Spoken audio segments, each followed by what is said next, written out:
اعوذ باللہ من الشیطان الرجیم، بسم اللہ الرحمن الرحیم۔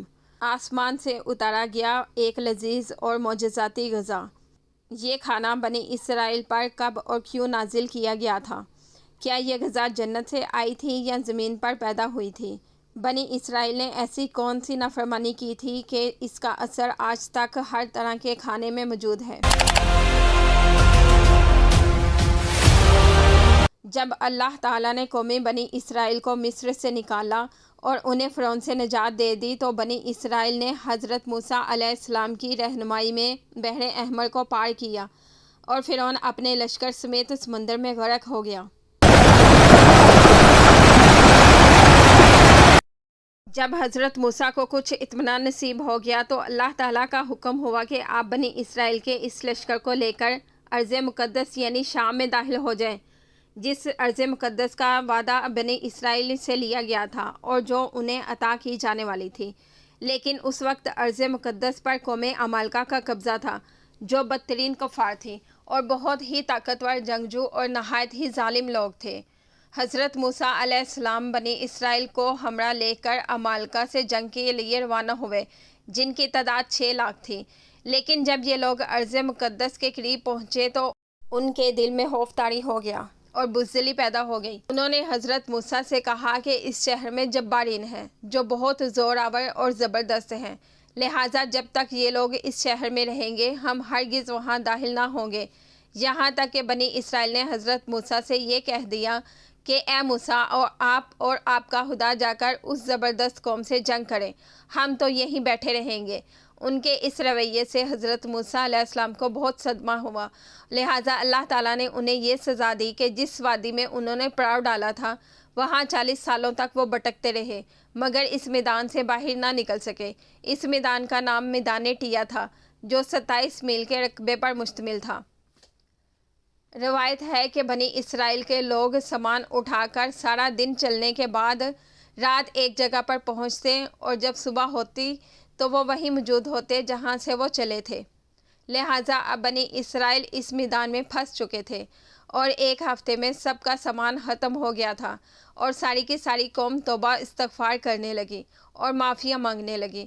میدان ٹیا میں ہونے والے اس سخت امتحان اور مشکلات کو دیکھ کر حضرت موسیٰ علیہ السلام کو اپنی قوم پر رحم آیا۔ آپ نے اللہ تعالیٰ کی بارگاہ میں ان کے لیے دعا کی، لہٰذا اللہ تعالیٰ نے بنی اسرائیل کے لیے اس میدان میں بے شمار عطائیں اور نعمتیں نازل فرمائیں۔ جب بنی اسرائیل کو پیاس کی شدت محسوس ہوئی تو حضرت موسیٰ نے اللہ کے حکم سے اپنا عصا ایک چٹان پر مارا تو اس چٹان سے بنی اسرائیل کے 12 قبیلوں کے لیے 12 چشمے جاری ہو گئے۔ چونکہ یہ وادی وسیع مدین پر پھیلا ہوا تھا، وہاں سر چھپانے کے لیے کوئی جگہ نہ تھی اور دن کے وقت سورج کی دھوپ اور تپش سے بنی اسرائیل بدحال ہو جاتے تھے، لہٰذا دھوپ سے بچاؤ کے لیے ایک بہت بڑا سفید بادل سارا دن بنی اسرائیل کے لوگوں کے لیے سایہ کرتا تھا۔ اس کے علاوہ رات میں میدان کے بیچوں بیچ ایک چمکدار ستون اترتا تھا جس کی روشنی میں وہ لوگ کام کاج کرتے تھے۔ اس کے علاوہ بھی اللہ تعالیٰ نے ان پر بہت سی عنایتیں کی تھیں۔ انہی عنایتوں اور نعمتوں میں ایک نعمت من و سلویٰ تھا۔ دراصل اللہ تعالیٰ نے ان لوگوں کے کھانے کے لیے آسمان سے 2 قسم کے غذا اتارے تھے، ایک کا نام من اور دوسرے کا نام سلویٰ تھا۔ من شہد جیسی میٹھی غذا تھی۔ انجیل کی کتاب حروج میں لکھا ہے کہ جب وہ شبنم سوکھ گئی تو انہوں نے دیکھا کہ میدان میں چھوٹی چھوٹی گول چیز پڑی ہے جیسا کہ پالک کے دانے ہوتے ہیں۔ بنی اسرائیل اسے دیکھ کر کہنے لگے، من یعنی یہ کیا ہے؟ تو موسیٰ نے ان سے کہا، یہ وہی غذا ہے جو اللہ تعالیٰ نے تمہیں کھانے کے لیے دی ہے اور اس نے تجھ کو پہلے آزمائش میں ڈالا اور تجھے بھوکا رکھا، پھر وہ من جسے تو اور تیرے باپ دادا بھی نہ جانتے تھے تجھے کھلایا، تاکہ تجھ کو سکھائے کہ انسان صرف روٹی پر ہی زندہ نہیں رہتا۔ من دراصل ایک شبنمی گوند تھا جس کا ذائقہ شہد جیسا تھا۔ یہ گوند وہاں کے پیڑ پودوں اور پتوں پر جمع ہو جاتا تھا اور بنی اسرائیل روز اسے صبح سویرے جمع کر کے کھا لیتے تھے، جو ہر شخص کے لیے تقریباً 4 کلو اترتی تھی۔ جو شخص اس وقت سویا رہتا تھا وہ اس دن کی خوراک سے محروم ہو جاتا تھا۔ اور سلویٰ ایک قسم کا پرندہ تھا جسے بٹیر کہتے ہیں۔ جب شام کے وقت جنوب کی طرف سے ہوائیں چلتی تو ان پرندوں کے ہجوم بنی اسرائیل کے خیموں کے قریب آ کر بیٹھ جاتے، لہٰذا وہ لوگ انہیں بآسانی پکڑ لیتے اور بھون کر کھایا کرتے۔ من و سلویٰ ایسا کھانا تھا جو انتہائی آسانی سے ہضم ہو جاتا تھا، رنگ، خوشبو اور ذائقے میں بے مثال تھا۔ اس کے علاوہ بنی اسرائیل پر اللہ تعالیٰ کی طرف سے یہ معجزہ ہوا کہ ان کے بال اور ناخن بڑے نہیں ہوتے تھے، نہ کپڑے پھٹتے اور نہ ہی میلے ہوتے تھے، اور جن بچوں کی بھی پیدائش ہوتی ان کے جسم پر قدرتی لباس ہوتا جو جسم کے ساتھ بڑا ہوتا جاتا تھا۔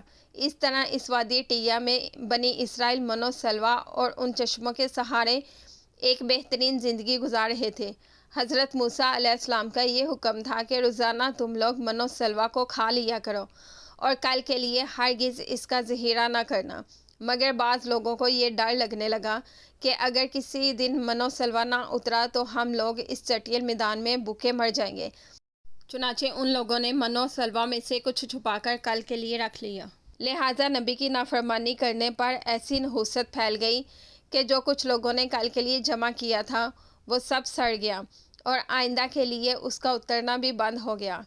لہٰذا احادیث مبارکہ میں رسول اللہ صلی اللہ علیہ وآلہ وسلم نے ارشاد فرمایا ہے کہ بنی اسرائیل نہ ہوتے تو نہ کھانا کبھی خراب ہوتا اور نہ گوشت سڑتا۔ کھانے کا خراب ہونا اور گوشت کا سڑنا اسی طرح سے شروع ہوا، ورنہ اس سے پہلے نہ کھانا بگڑتا تھا اور نہ گوشت سڑتا تھا۔ دنیا کے مختلف قوموں اور مذہبوں میں بھی آسمان سے اترنے والے ایک غذاؤں کا ذکر ملتا ہے۔ بدھ مت کی روایتوں کے مطابق جب دنیا کا ایک چکر ختم ہو جاتا ہے تو آسمان سے غذا برسنے لگتی ہے۔ اسی طرح ہندو مذہب کی کتابوں میں بھی بادلوں سے شہد برسنے کا ذکر ملتا ہے، اور قدیم یونانیوں کے یہاں بھی ایک ایسی آسمانی غذا کا ذکر ملتا ہے جس کا ذائقہ شہد جیسا تھا۔ یہی شہد جب دریاؤں پر برستا تو ان کا رنگ دودھ کی طرح سفید ہو جاتا۔ ہم نے دیکھا کہ خدائے برحق نے سمندر کو چیر کر بنی اسرائیل کے لیے راستہ پیدا کر دیا۔ وادی ٹیہ میں ان کے لیے بادل کا سایہ بھیجا، ان کے پینے کی خاطر چٹیل اور بنجر میدان میں چشمے جاری کر دیے، اور کھانے کے لیے آسمان سے من و سلویٰ بھی نازل کیا۔ لیکن ان تمام نعمتوں اور راحتوں کے ملنے کے باوجود بنی اسرائیل کے سرکش لوگوں نے اللہ تعالیٰ پر توکل نہ کیا۔ انہوں نے خدا کے معجزات کو اپنی آنکھوں سے دیکھا تھا، لیکن اس کے باوجود انہوں نے کھانے کو اگلے دن کے لیے جمع کرنا شروع کر دیا۔ بالکل اسی طرح جب ہم کسی مصیبت اور پریشانی میں پھنسے ہوتے ہیں تو ہم یہ یاد نہیں رکھ پاتے کہ اللہ تعالیٰ نے اس سے پہلے ہمارے لیے کیا کیا اور ہمیں کتنی نعمتیں عطا کی تھی۔ ہم صرف یہ دیکھتے ہیں کہ اس وقت ہم کتنی بڑی مصیبت میں پھنسے ہیں۔ مشکلیں چاہے کتنی ہی بڑی کیوں نہ ہو، یہ یاد رکھنا چاہیے کہ ان مشکلوں سے بھی بڑا ہمارا پروردگار ہے جس کے لیے کچھ بھی ناممکن نہیں۔ اسی طرح رزق کی خاطر ہمیں آنے والے دنوں کی فکر کرنے کی ضرورت نہیں، کیونکہ خداوند پر بھروسہ رکھنے والوں کو وہ غیب سے رزق عطا کرتا ہے۔